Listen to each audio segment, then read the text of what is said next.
Hey guys, it's Clay from Clear Critique. I just saw The Batman and want to chat about it. The good, the bad, and whether it's worth a trip to the theater. Spoiler free, let's get to it.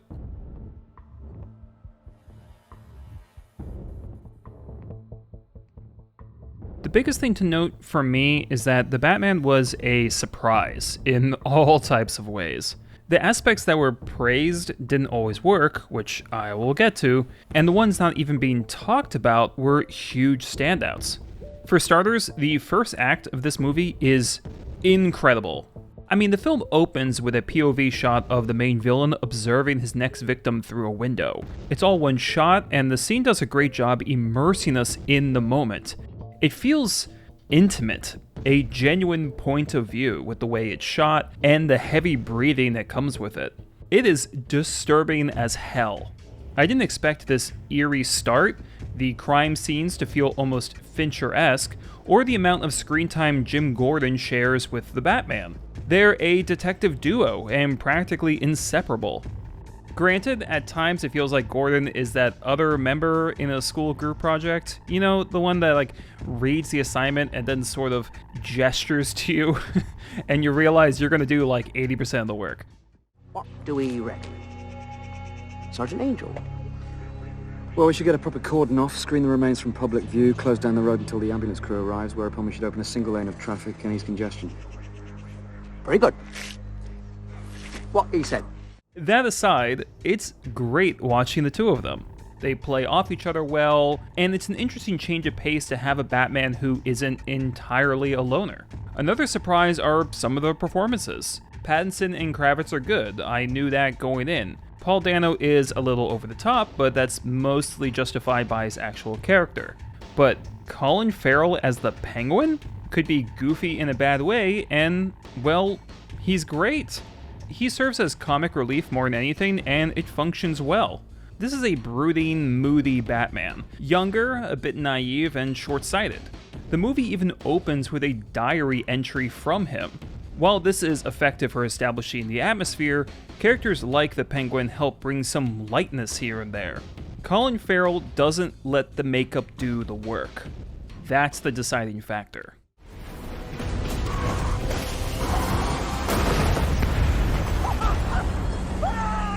I got you! Probably the biggest aspect that the marketing ignored was Carmine Falcone, who is the second biggest villain in the movie. His dialogue is fine, his motivation is fine, but what elevates him is the performance. God, John Turturro does such a great job with what could have easily been a bland archetype. He's intimidating the second he's on screen. His posture, his calm speech patterns, his mannerisms. Here is a man who owns everything and doesn't need to flaunt it. And that's all conveyed through the actor. I knew the film would be dark, but there are some pretty upsetting moments here, at least conceptually. At times, the Batman feels like Seven.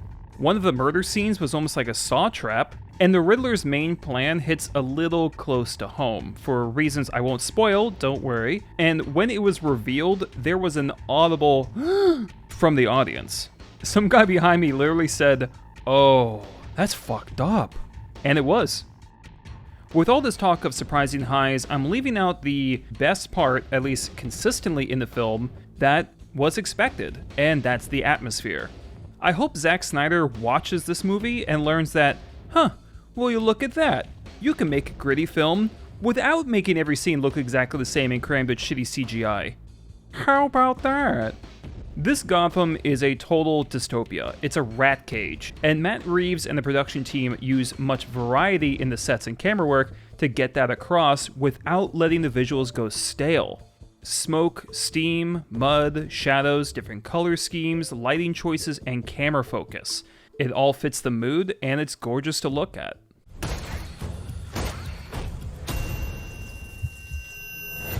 So the first third is fantastic. It's the first Batman movie to feel like a real detective film, and both the look and most of the performances nail it.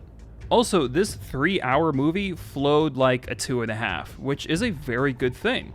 But I have to ask, Did anyone notice the marketing around the romantic tension between Batman and Catwoman? Of course you did. It was delivered to us on social media with all the grace of a pipe wrench to the temple. This unfortunately has to segue into the other type of surprises I encountered with this movie. Let's get ready to sigh. How can I sum up the romantic subplot in this movie?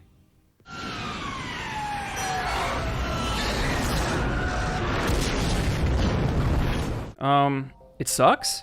Yeah, there, I said it. It sucks. I didn't buy it for a second, and you can feel the movie's struggle to make it land. You can play all the violin music you want, give us beautiful, slinky silhouettes, but this connection was barely established. I like the idea of individuals bonding through strife.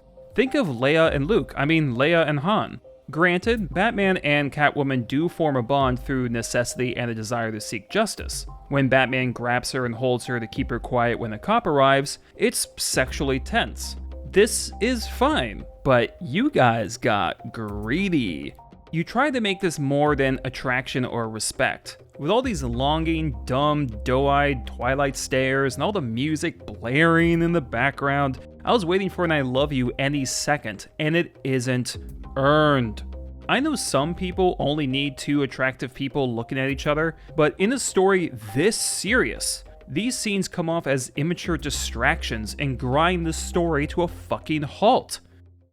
Selena, they'll throw your life away. Don't worry, honey. I got 9 of them. When the two of them race motorcycles early on, it's classy and cool. But later on, they ride side by side with music so romantic and saccharine it may as well be at an airport, and oh my god, it's the lamest shit ever.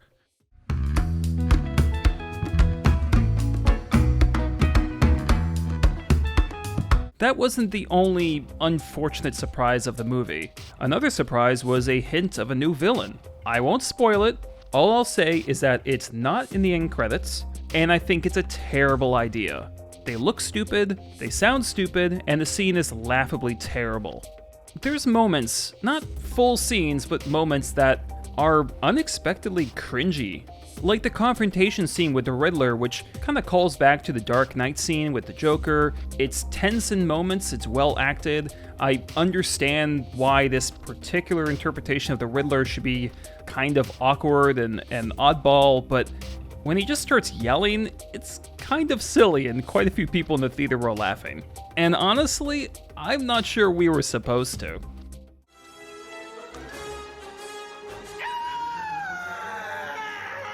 To finish up, I got a couple other mixed bags to toss on the counter. The car chase has some great stuff, but it's shot too close. Not Quantum of Solace close, where the camera might as well have been in the goddamn muffler, but too close regardless. And it seems to go on as long as the Battle of fucking Minas Tirith. Additionally, the music. Sometimes it fits, sometimes it's sappy. I would say the biggest problem with the movie on a personal level is that it didn't resonate. It did at first. I want to watch that first third again. But as a whole, this is a 3-hour experience I don't need again. When I got home, it was already floating out of my mind. I even started watching another film. Some will call this a masterpiece for its presentation, blatant real-world themes, or simply being a blockbuster that doesn't star Peter Pubescent. But there is a lot of fat to trim, and it's not even the tasty kind.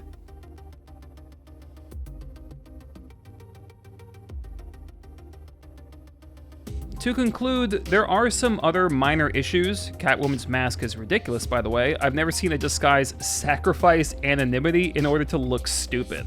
But there are wonderful little touches as well. It's a good movie. Ambitious, well-designed, and oftentimes brilliant. But it's bogged down by needless, undercooked romance and some hit-or-miss scenes. If I were to rank this, I would put it below The Dark Knight and slightly above or the same level as Batman Begins. 7 out of 10. I'm glad this kind of movie exists. Go see it on the big screen. I think that's about all I got for this movie before I just start rambling.